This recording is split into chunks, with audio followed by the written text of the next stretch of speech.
Assalamualaikum warahmatullahi wabarakatuh. Alhamdulillahilladzi alafa baina qulubina fa asbahna bi ni'mati ikhwana. Asyhadu an la ilaha illallah wahdahu la syarikalah wa asyhadu anna Muhammadan abduhu wa rasuluhu wa la nabiyya ba'dah. Allahumma shalli wa sallim ala sayyidina Muhammad wa ala alihi wa sahbihi ajma'in, amma ba'du. Ada salah seorang murid yang bertanya kepada syekhnya, kepada gurunya, yang sekaligus ini adalah mewakili pertanyaan kita semua. Murid ini menanyakan kepada syekhnya, kepada gurunya, ya syekh, kam na'sillaha wala yu'aqibuna. Wahai syekh, wahai tuan guru, betapa banyak kita ini melakukan maksiat, hal-hal yang menentang Allah, namun Allah tidak memberikan sanksi kepada kita, tidak memberikan iqab kepada kita. Maka si syekh ini memberikan sebuah jawaban nasihat panjang lebar yang sangat bagus untuk kita cerna bersama. Kam yu'aqibukallahu wa anta la tadri. Betapa banyak Allah memberikan sanksi kepadamu, wahai muridku, sementara kamu tidak menyadarinya. Sebenarnya Allah sudah memberikan iqab, memberikan balasan sanksi tentang kemaksiatan yang telah kamu lakukan, tapi kamu tidak menyadarinya. Alam yaslubka halawa munajatihi. Apakah kamu tidak menyadari, wahai muridku, bahwa Allah telah mencabut kelezatan pada saat bermunajat kepada Allah, kelezatan pada saat beribadah. Bukankah dulunya kita merasakan kelezatan dalam beribadah, kepuasan pada saat beribadah? Ternyata akhir-akhir ini Allah mencabut kelezatan itu, kepuasan itu dicabut dari diri kita. Wa ma ibtala ahadun bi musibatin a'dham alaihi min qaswati qalbihi.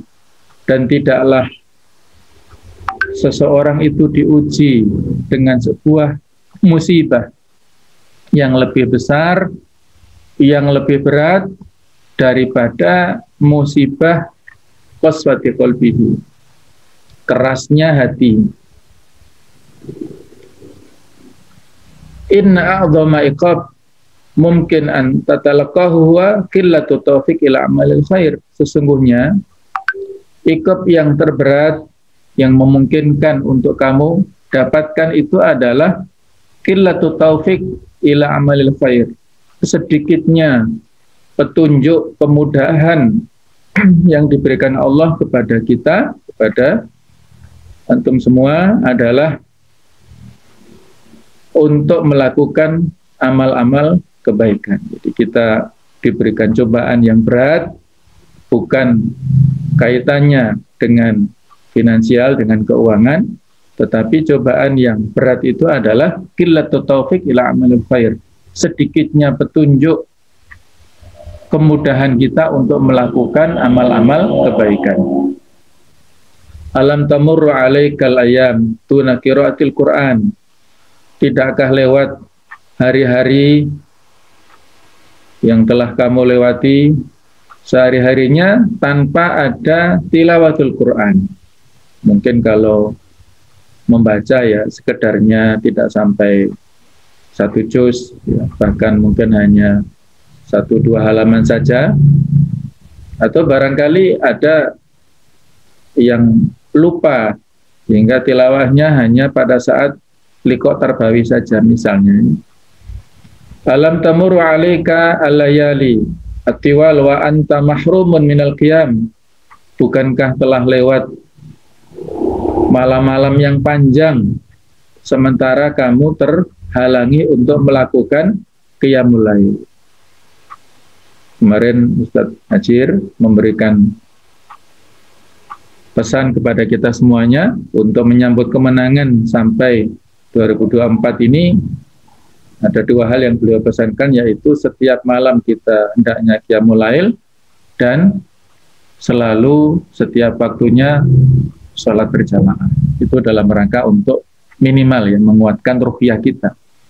Ya tentunya bukan hanya semata-mata 2024 ya, tapi yang lebih dari itu ini adalah investasi akhirat kita semuanya sebagai aktivis dakwah. Alam tamurru alaika mawasimul khair.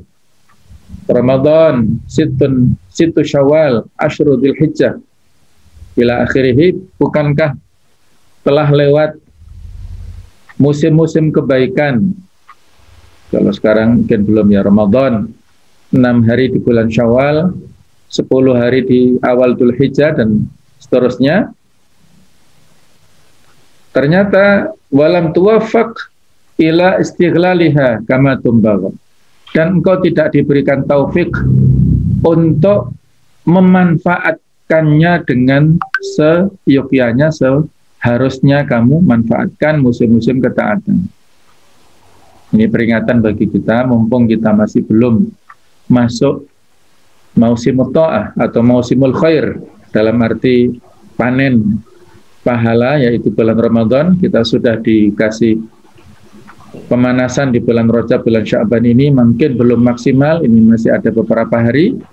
Maka marilah bersama kita sambut kedatangan Ramadan ini dengan hati yang lapang, hati yang bersih, supaya Allah memudahkan kepada kita untuk memanfaatkannya dengan semaksimal mungkin. Ayu iqabin aksar min hadza. Sanksi jenis apa yang lebih berat daripada itu, wahai anakku, wahai muridku? Susahnya kita untuk memanfaatkan musim-musim ketaatan itu adalah sebuah iqab, sanksi dari Allah yang berat, tapi banyak di antara kita yang tidak menyadarinya. Ala tahussu bi fiqalit ta'ah, bukankah kamu merasakan betapa beratnya melakukan ketaatan? Ala tahussu bi dha'fil hawa wa syahwat, bukankah kamu merasakan betapa lemahnya untuk menghadapi hawa nafsu, syahwat-syahwat, keinginan pribadi? Ayu iqab alam tabtali fi hubbil mal wal jah wa syahwa wa syuhra, bukankah kamu diuji dengan kecintaan kepada harta, jabatan, ataupun kemasyhuran? Jadi ternyata banyak di antara kita yang tidak menyadarinya. Ayo iqab bin aksar min dalik. Iqab sejenis apa yang lebih berat daripada itu semua? Alam tasul alaikal ghibah wan namimah wal kadzib. Tidakkah mudah bagimu untuk melakukan ghibah, menggunjing, kemudian provokasi, namimah, mengadu domba, wal kadzib, dan juga mudah untuk berbohong? Alam yushghilka bil fudul wa tadakhul fima yughnika. Bukankah kamu disibukkan untuk memiliki rasa ingin tahu, kepo dengan urusan orang lain, sesuatu yang sesungguhnya tidak punya dampak, punya manfaat kepada kita? Itu urusannya, kenapa kita ribut untuk mempermasalahkannya? Alam yansikal akhirah, alam yunsikal akhirah wa yaj'alid dunya akbar hammika. Dan tidakkah telah melupakan kepadamu akhirat? Maksudnya dia, Allah memberikan iqab kepada kita sehingga menjadikan kita lupa akhirat. Wa yaj'alid dunya akbar hammika, dan menjadikan dunia sebagai obsesi kamu, obsesi kita semuanya. Hadzal khudlan ma huwa illa suwarun min iqabillah. Inilah sebuah peristiwa ataupun dampak-dampak yang buruk, kerugian-kerugian yang itu adalah merupakan sebagian daripada bentuk iqab, sanksi Allah yang diberikan kepada kita semuanya. Ihdar ya ibni atau ya bunayya fa inna ahwana iqabillah ma kana mahsusan fil mali awil waladi awis sihhah. Hati-hatilah wahai putraku. Ini kita masih ada pada nasihat Syekh tadi ya. Hati-hatilah wahai putraku, fa inna ahwan iqabila, sesungguhnya iqab, sanksi yang paling ringan itu adalah maka mahsusan fil mal awil walad awil sifah, yaitu sesuatu yang dampaknya itu terlihat pada harta atau anak-anak ataupun kesehatan. Wa inna a'dhama iqabillah ma kana fil qalbi, dan sesungguhnya sanksi yang paling berat itu adalah di dalam hati. Kalau sanksinya masih nampak, mungkin harta kita ada yang hilang, mungkin mendapatkan dari usahanya, mungkin ada anak-anak kita yang barangkali susah diatur, atau kita merasakan sakit, itu dikatakan adalah ahwanu iqabillah, iqab Allah yang paling ringan, yang biasa. Jadi tidak boleh mengeluh dengan keluhan yang berlebihan ya. Kita mensikapinya biasa, dan mudah-mudahan itu semua sebagai peringatan dan kafarat bagi dosa-dosa kita. Tetapi yang perlu diwaspadai itu adalah wa inna a'dhama iqabillah maka nafil qalbi. Iqab yang paling berat itu adalah di dalam hati kita. Fa innal 'abda yuhramu taufiq li ta'ah bisa babidan bin yusibu, karena seorang manusia itu akan diharamkan mendapatkan taufik untuk melakukan ketaatan disebabkan oleh dosa yang dia lakukan. Inilah Bapak sekalian peringatan dari guru kita, syekh kita, yang tentunya adalah menjadi nasihat untuk kita semuanya. Jangan merasa karena kita barangkali merasa lebih punya ulum syariah atau khalfiyah syariah barangkali ya, merasa aman, itu justru lebih berat ya. Fitnah, cobaan yang kita rasakan itu lebih berat daripada ikhwah awam pada umumnya, karena kita punya mas'uliyah. Keilmuan, semakin tinggi ilmu kita, maka tanggung jawab kita juga semakin berat. Godaan kita, setan yang menggoda kita juga semakin berat. Qala Abdullah bin Abbas, inna lil hasanah dia fil wajhi wa nuran fil qalbi wa sa'atan fil rizqi wa quwwatan fil badan wa mahabbatan fi qulubil khalqi. Kata Abdullah bin Abbas dalam sebuah asarnya, sesungguhnya kebaikan itu memiliki dampak-dampak positif, memiliki banyak dampak kebaikan, dampak manfaat yang bisa kita dapatkan di dunia ini dan di akhirat, yaitu yang pertama dia anfil wajhi. Kebaikan itu akan memancarkan cahaya di dalam wajah kita, memancarkan sinar ya, di dalam wajah. Wa nuran fil qalbi, cahaya di dalam hati. Wa sa'atan fil rizqi, dan kelonggaran, keluasan dalam rezeki. Wa quwwatan fil badani, kekuatan pada fisik kita.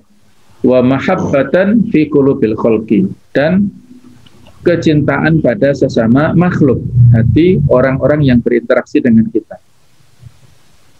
Ada 5 dampak positif daripada kebaikan yang kita lakukan. Kebalikannya, wa inna lisayyiati, sesungguhnya keburukan itu juga punya dampak-dampak yang negatif, yaitu sawatan fil wajhi, hitam pada wajah kita, wa dzulmatan fil qabri, kegelapan pada kubur kita, dan fil qalbi, dan hati kita, wa wahnan fil badani, yaitu kelemahan pada fisik kita, wa nuqsan fil rizqi, kekurangan dalam hal rezeki, wa bughdatan fi qulubil khalqi, dan kebencian yang dirasakan oleh sesama makhluk. Inilah peringatan-peringatan yang disampaikan oleh para ulama kita. Mudah-mudahan bisa menjadi nasihat untuk diri saya khususnya dan kita semuanya, untuk bisa selalu berusaha membersihkan hati kita dan mensucikan jiwa kita, sehingga kita masuk dalam Ramadan dalam keadaan yang lebih bersih dan lebih siap untuk melaksanakan segala macam bentuk ketaatan di musim ketaatan itu. Hadanallahu alaikum ajma'in. Allahumma fiq ala aqnatariq wa lahdi ila sawa'is sabil. Wassalamualaikum warahmatullahi wabarakatuh.